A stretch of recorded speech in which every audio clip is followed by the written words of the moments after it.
मित्रों, सादर जय जिनेन्द्र। लगातार आपको इस YouTube चैनल पर जैन धर्म की प्राचीन विधियां, मंत्र, स्तोत्र, रक्षा कवच, यंत्र, जाप, हवन, विधान सभी के बारे में जानकारी दे रहे हैं।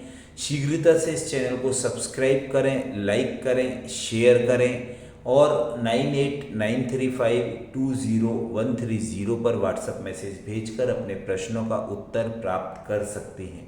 आज मैं एक बहुत ही अद्भुत रहस्यपूर्ण प्राचीन बात बता रहा हूँ आपको। यहाँ पर आपने देखा होगा जो प्राचीन मंदिर होते हैं उनमें जो वेदी होती है अर्थात मुख्य स्थान होता है जहाँ तीर्थंकर भगवंत की प्रतिमा होती है, उसके चारों ओर एक जगह छोड़ी जाती है। उस जगह को हम परिक्रमा का मार्ग बोलते हैं और उस मार्ग पे चारों ओर चक्कर लगाते हुए बहुत सारे श्रावकगण जो मंदिर में दर्शन करने जाते हैं वो परिक्रमा भी लगाते हैं।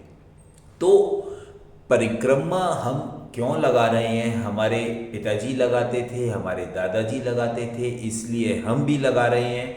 तो यहाँ ये बात कुछ जमती नहीं है, क्योंकि जैन धर्म कहता है कि कोई भी क्रिया करो तो उस क्रिया को करने के पीछे उसका कारण आपको जरूर पता होना चाहिए, क्योंकि क्रिया का कारण नहीं मालूम होगा तो आप उससे लाभ कैसे प्राप्त कर पाएंगे।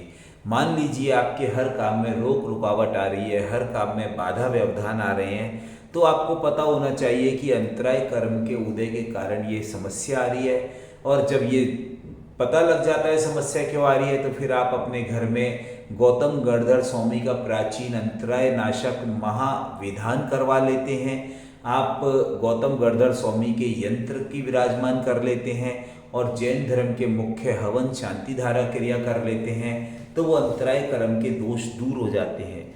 जैन रक्षा कवच और जैन यंत्रों का प्रयोग कर लेते हैं तो बहुत सारी समस्याएं दूर हो जाती हैं। इसी प्रकार परिक्रमा लगाते समय हमें ये ध्यान रखना चाहिए कि भगवान की जो वेदी में मूल प्रतिमा विराजमान है उसके चारों ओर परिक्रमा लगा रहे हैं, तो पहला भाव तो हमें मन में ये रखना है कि जिस प्रकार गाड़ी का पहिया होता है तो मुख्य कीले के ऊपर वो पहिया जो टिका रहता है तो वो कीला जो है स्थिर रहता है। वो कीला बिल्कुल भी हिलता डुलता घूमता नहीं है और पहिया जो है लगातार घूमता रहता है। तो इसी प्रकार हे भगवान, आप इस वेदी के मध्य भाग में शिखर के नीचे विराजमान हैं और आप गाड़ी के पहिए के कीले की तरह स्थिर हैं, अर्थात आपके अंदर हलन चलन नहीं है। आपने महामोक्ष पद को प्राप्त कर लिया है और आप स्थिर हैं। चूँकि मैं सांसारिक प्राणी हूँ, मैं लगातार सुख दुख ज्ञान अज्ञान और स्वास्थ्य अस्वास्थ्य इन सबको भोगता रहता हूँ, इसलिए मैं अस्थिर हूँ। तो आप कील की भांति हैं और मैं पहिए की भांति हूँ, तो बीच में कील के रूप में आप विराजमान हैं और मैं चारों ओर पहिए के रूप में घूम रहा हूँ। और हे भगवान, इस घूमते घूमते ऐसे भाव मेरे होने चाहिए कि आपकी तरह भी मैं स्थिर हो जाऊं आने वाले किसी भाव में। तो इस भाव के साथ हमें परिक्रमा लगानी चाहिए।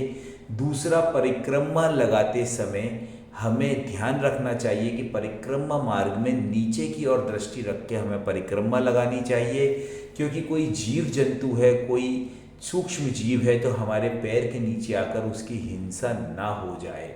और तीसरा, परिक्रमा 1 लगाई जा सकती है, 3 लगाई जा सकती हैं, 5 लगाई जा सकती हैं, 6 लगाई जा सकती हैं, 7 लगाई जा सकती हैं और बहुत सारे लोग तो 108 परिक्रमा भी लगाते हैं। तो परिक्रमा लगाते समय आप कोई भी अच्छे मंत्र का जाप करते रहें और इसमें ओम ह्रीम नमः का आप जाप करेंगे तो सबसे अच्छा होगा। यदि आप एक परिक्रमा लगा रहे हैं तो मन में भाव लगाएं कि मैं एक शुद्धात्मा हूँ और मैं अकेला ही हूँ।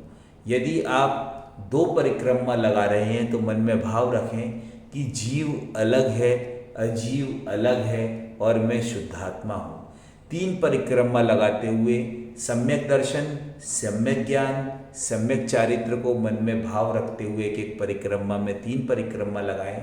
4 परिक्रमा लगा रहे हैं तो मनुष्य गति, देव गति, त्रियंच गति और नरक गति, इन की भावनाओं को भाव करते हुए परिक्रमा लगाते हुए मन में प्रार्थना करें कि मुझे सिर्फ मनुष्य और देवगति का भ्रमण मिले और उसके बाद मोक्ष पद की प्राप्ति हो।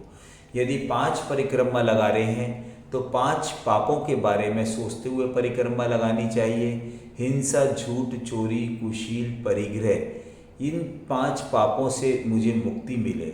और 6 परिक्रमा लगा रहे हैं तो 6 लेश्याएँ जो होती हैं जो कि हमें बहुत दुखी करती हैं, कृष्ण लेश्या है, नील लेश्या है, कापोत लेश्या है, पीत पदम शुक्ल लेश्या है, इन लेश्याओं के बारे में। और 7 परिक्रमा लगा रहे हैं तो जीव, अजीव, आश्रव, बंध, संवर, निर्जरा, मोक्ष, इन 7 तत्वों का चिंतन करते हुए परिक्रमा लगानी चाहिए।